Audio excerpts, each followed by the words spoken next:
Hello my dear aspirants, welcome in my YouTube channel Sumitra the way of success. मैं Gautam sir और आज मैं आप लोगों के साथ इकोनॉमिक्स का ये हमारा दूसरा लेक्चर जो आपके साथ डिस्कस करने वाले हैं, जिसमें आप सीखेंगे आर्थिक समृद्धि एवं विकास के कुछ महत्वपूर्ण बातों को और आप इसका फास्ट रिवीजन भी यहाँ से आप कर सकेंगे। तो माय डियर एस्पिरेंट्स, बिना देर किए उसके पहले मैं बता दूं कि जो भी हमारे चैनल पर नए हैं वो हमारे चैनल को सब्सक्राइब कर और बेल आइकन को दबाना ना भूलें, ताकि इस प्रकार के वीडियो आपको लगातार आपके डिस्क्रिप्शन में और नोटिफिकेशन बॉक्स में आपको मिलता रहेगा, जहां से आप इस चीज़ को भली भांति सीख सकते हैं और फास्ट प्रैक्टिस कर सकते हैं। इसके साथ साथ हमारे बहुत सारे एनसीईआरटी जो बीपीएससी का ये क्लास चल रहा है, तो एनसीईआरटी से जुड़े सभी सब्जेक्ट आपको मिल जाएंगे और साथ ही साथ मैं जो कि इंग्लिश पढ़ना चाहते हैं उनके लिए भी मैं स्पेशल इंग्लिश का क्लास लेकर के आता रहूँगा। तो चलिए हम स्टार्ट करते हैं आज की इस सेशन को, जिसमें आप सीखेंगे इकोनॉमिक्स से जुड़ी कुछ महत्वपूर्ण बातों को। तो कहता है कि ये इकोनॉमिक ग्रोथ क्या होता है। तो किसी अर्थव्यवस्था में होने वाले मात्रात्मक परिवर्तन यानी क्वांटिटेटिव चेंज आर्थिक समृद्धि कहलाता है। किसी अर्थव्यवस्था में होने वाला मात्रात्मक परिवर्तन को ही आर्थिक समृद्धि कहते हैं। प्रति व्यक्ति समग्र उत्पादन व प्रति व्यक्ति भौतिक पूंजी में वृद्धि क्या दर्शाती है। प्रश्न है कि प्रति व्यक्ति समग्र उत्पादन व प्रति व्यक्ति भौतिक पूंजी में वृद्धि क्या दर्शाती है। तो वृद्धि जो है आर्थिक समृद्धि को दर्शाती है। कहता है अगला कि यदि किसी देश में पूंजी निर्माण, ये बहुत महत्वपूर्ण है, कैपिटल फॉर्मेशन, यदि किसी देश में पूंजी निर्माण हो रहा हो तो उसकी अर्थव्यवस्था पर क्या प्रभाव पड़ेगा। यदि पूंजी निर्माण हो रहा है तो उसकी अर्थव्यवस्था पर क्या प्रभाव पड़ेगा। तो it is very important for everyone. तो क्या प्रभाव पड़ेगा कि आर्थिक समृद्धि में अनिवार्य रूप से वृद्धि होगी, क्योंकि यदि कैपिटल बढ़ेगा तो आर्थिक समृद्धि भी बढ़ेगी। कॉमन सी बात है, तो इसको आपको सीखना है। किसी भी देश के लिए आर्थिक समृद्धि, एक सेकेंड, किसी भी देश के लिए आर्थिक समृद्धि का सबसे उपयुक्त मापदंड किसे माना जाता है। तो प्रति व्यक्ति वास्तविक पर कैपिटा रियल इनकम, प्रति व्यक्ति वास्तविक आय को सबसे उपयुक्त माना जाता है किसी भी देश के आर्थिक समृद्धि का। यानी आर्थिक समृद्धि का मापन करने के लिए सबसे ज्यादा जो उपयुक्त माना जाता है वो प्रति व्यक्ति वास्तविक आय जो होता है, यानी पर कैपिटा रियल इनकम, वो सबसे बेटर यानी बेस्ट मेजरमेंट है आर्थिक समृद्धि को नापने का। भारतीय अर्थव्यवस्था ने किस वर्ष में सर्वाधिक समृद्धि दर प्राप्त की है।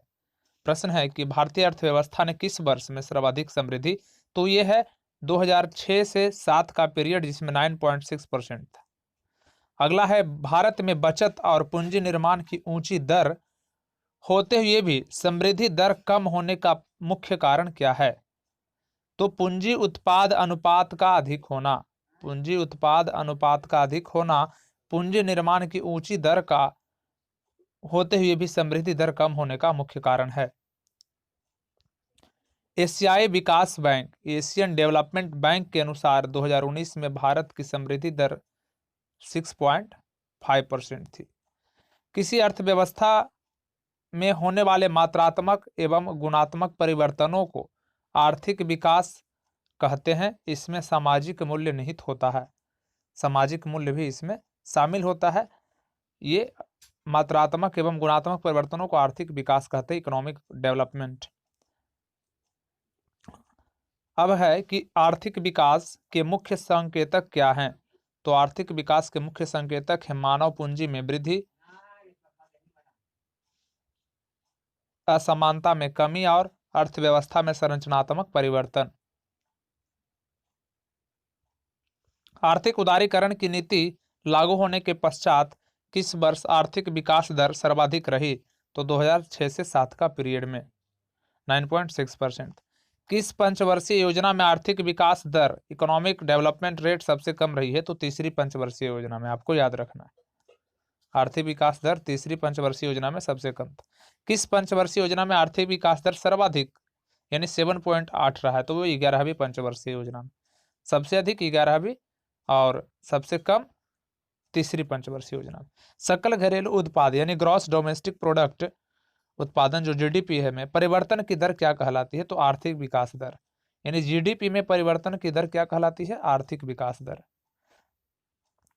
अब इसके बाद कुछ और महत्वपूर्ण बातें हैं आपका कि जीवन की भौतिक गुणवत्ता सूचकांक जिसको हम physical quality of life index PQLI का प्रतिपादन किया था किसने? मॉरिस डी मॉरिस वर्ष 1976 में।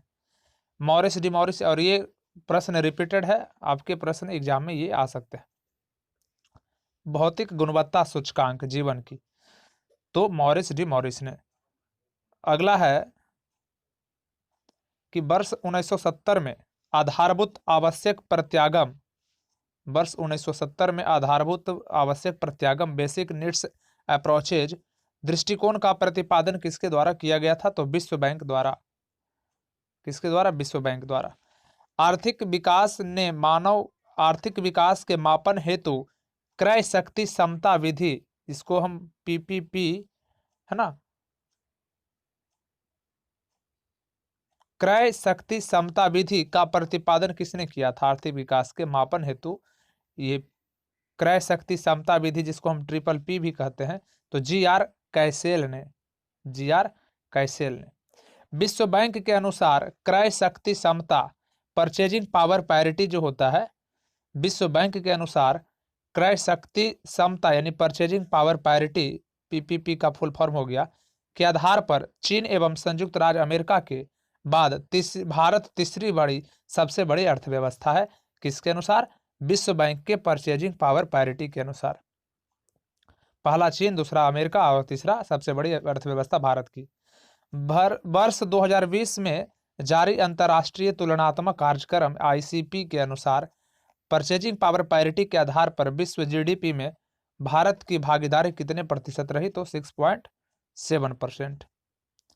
भारतीय मानव विकास प्रतिवेदन प्रत्येक प्रतिदर्श गांव सैंपल विलेज से संबंधित क्या जानकारी प्रदान करता है?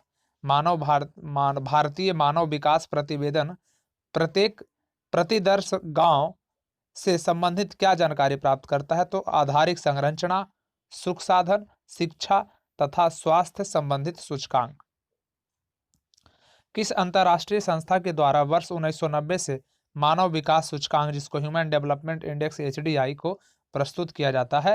यानी ये प्रश्न ये भी बन जा रहा है कि ह्यूमन डेवलपमेंट इंडेक्स यानी HDI कब से प्रस्तुत हो रहा है? तो 1990 से। और कौन कर रहा है? तो संयुक्त राष्ट्र विकास कार्यक्रम यानी UNDP द्वारा HDI जो प्रस्तुत किया जाता है। किसके द्वारा? UNDP यानी यूनाइटेड नेशन डेवलपमेंट प्रोग्राम के द्वारा ये चीज HDI जो कि ह्यूमन डेवलपमेंट इंडेक्स यानी मानव विकास सूचकांक प्रतिपादित किसके द्वारा किया जाता है? आपका UNDP के द्वारा। संयुक्त राष्ट्र मानव विकास सूचकांक माफ कीजिएगा, ठंड के कारण थोड़ा सा गला में खराश। संयुक्त राष्ट्र मानव विकास सूचकांक HDI किसके द्वारा विकसित किया गया था? तो संयुक्त राष्ट्र मानव विकास सूचकांक किसके द्वारा विकसित किया गया था? यह महबूब उल हक द्वारा। महबूब उल हक द्वारा। मानव विकास सूचकांक के 3 मुख्य घटक कौन से हैं? तो जीवन प्रत्याशा जिसको लाइफ ट्रांसपेरेंसी कहते हैं,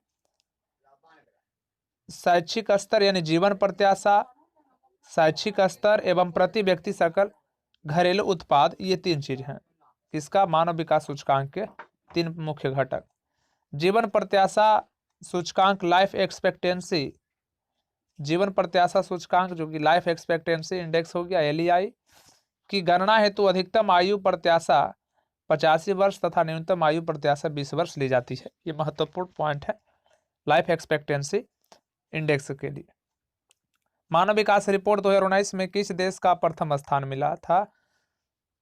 तो प्रथम स्थान नॉर्वे को मिला था HDI में।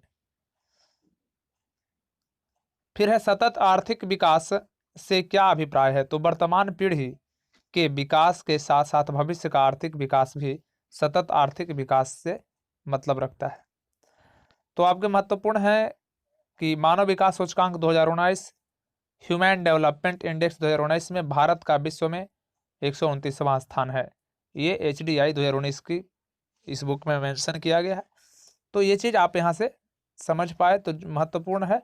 तो इसमें से कुछ-कुछ प्रश्न आपको अति महत्वपूर्ण है, वेरी इंपॉर्टेंट क्वेश्चंस हैं एंड उसके आंसर्स भी। तो आई होप आप इसे समझ पा रहे होंगे। तो इसी प्रकार से छोटे-छोटे आप हमारे क्लास को एन्जॉय करें और धीरे-धीरे वो सब कुछ ठीक हो जाएगा। सो मिलते हैं नेक्स्ट क्लास में, और इसके सारे और बाकी जो वीडियोज़ लिंक हैं और चैनल लिंक्स आपको ग्रुप डिस्क्रिप्शन में, नीचे डिस्क्रिप्शन बॉक्स में आपको मिल जाएँगे।